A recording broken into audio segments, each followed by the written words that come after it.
Ako ljudi nemaju viziju za svoj život i za društvenu zajednicu, a vizije nedostaje i njihovim vođama, ništa se neće promijeniti. Jedan je od naglasaka druge konferencije Crkve Božje u Hrvatskoj, koja je održana prošlog tjedna u Vinkovcima.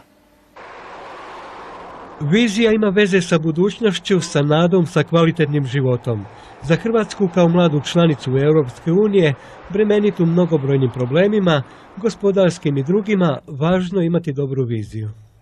Nalazimo se i kao zemlja u trenutku kada ta promišljanja vezana na europsku integraciju propitkuju tko će nam donijeti odgovor. Čini se da na puno pitanja na razini socijalnih, ekonomskih i duhovnih nema valjanih odgovora. Na temu važnost vizije u Vinkovcima je govorio Karl Simpson, profesor na Teološkom fakultetu u Njemačkoj. Jedna velika potreba osim ovog rečenog jest potreba djece u društvu. Djeca, ali i mladi čine jedan veliki postotak društva na ovim područjima. Nažalost, oni su bez velike perspektive. Ova mala vjerska zajednica, Crkva Božja, poziva ljude da u ovim poprilično teškim vremenima u svakodnevnom životu ne gledaju samo na svoje dobro, da se usredotoče i na bližnje. Nego da gledamo i na dobro svojega susjeda, da obratimo na to kako živi naš susjed. Dakle, u školskim klupama, da pomognemo svojim kolegama na poslu. Dakle, da ne gledamo samo svoju vlastitu dobrobit, nego da se borimo i za prava drugih. A upravo na temeljima važnosti vizije, povezivanjem socijalnog, gospodarskog i duhovnog aspekta, Crkva Božja pokrenula je u Vukovaru projekt Dolina blagoslova. Kroz doprinos zajednice vjernika, pa u promišljanju ove teme, konkretnog projekta Dolina blagoslova, vidimo da je moguće motivirati ljude oko sebe, motivirati ljude i, ako hoćete, u politici, da iskreno promišlja svaki o vlastitoj promjeni, pa da mijenjan snagom te vizije božanske u Kristu je moguć odgovor. Na tim prostorima još nisu zarasle ratne rane, pa je potrebno mnogo razgovora s tim ljudima koji su proživjeli razne strahote kako bi se lakše nosili sa teškim bremenom prošlosti.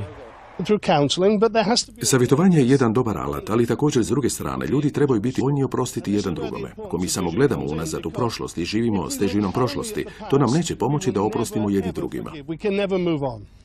Važno je u tome širiti ideju ekumenizma i suradnje među vjerskim zajednicama, istaknuli su gosti druge konferencije Božje crkve u Hrvatskoj.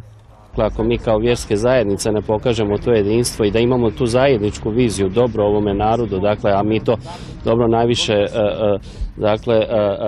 vidimo kroz jedinstvo u Isusu Kristu, dakle ono Krist što nam može dati, onda ne znam što ovom svijetu možemo ponuditi. Mi zajedno udruženi želimo navijestiti evanđelje i u našem narodu i podsjetiti da je vizija u stvari jedan most ka budućnosti, da je to jedan posvećeni san, da je to vodilja ka onome što ne vidimo. Dakle, ljudi sa pravom se pitaju da li naše vođe u ovoj našoj lijepoj Republici Hrvatskoj, konkretno političke vođe, imaju li oni viziju za budućnost ove zemlje. I stoga vjerujem da je upravo ova tema, dakle važnost vizije, vrlo važna za ove trenutke u kojima se mi nalazimo, kada trebamo donijeti odluke kako i u kojem pravcu ići. Netko je rekao, tamo gdje nema vizije, onda ste slika poput neba bez zvijezda. Dakle, želimo zvijezdano nebo i da bi nam ono bila stvarnost, valja se otvarati kroz ovu temu onomu tko ima odgovore.